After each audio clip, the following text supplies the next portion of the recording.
মুক্তিযুদ্ধ আমাদের জাতীয় ঐক্যের একটা জায়গা, সেখানে একটা বিভক্তি তৈরি করা হয়েছে। বিভক্তিটা এমন জায়গায় গিয়েছে যে আপনি মুক্তিযোদ্ধা হলেও হবে না, আপনাকে আওয়ামী লীগ করতে হবে, আপনাকে আওয়ামী লীগের নেতা বা কর্মী হতে হবে, তাইলে আপনি মুক্তিযোদ্ধার স্বীকৃতি পাবেন।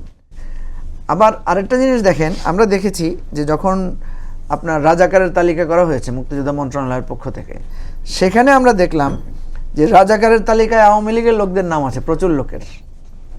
তাহলে আওয়ামী লীগ একটা মুক্তিযুদ্ধের সপক্ষে দল হিসেবে তার দলের মধ্যে তার দলের অংশগ্রহণকারী এত রাজাকার কেন, এবং সেটা হাজার হাজার।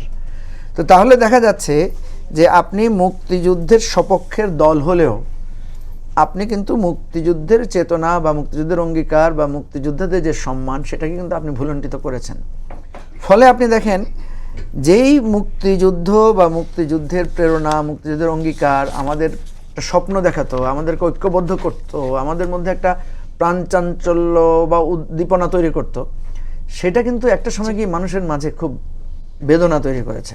এবং কেউ এখন জিজ্ঞেস করলে, ভাই আপনি মুক্তিযোদ্ধা, তখন জিজ্ঞেস করে যে আপনি কি সঠিক না ভুয়া, আপনার কি সার্টিফিকেট আছে, সার্টিফিকেট কি জাল না সঠিক, এই যে কথাগুলো আসে, এটা কিন্তু আমাদের মুক্তিযুদ্ধের গায়ে আঘাতটা লাগে।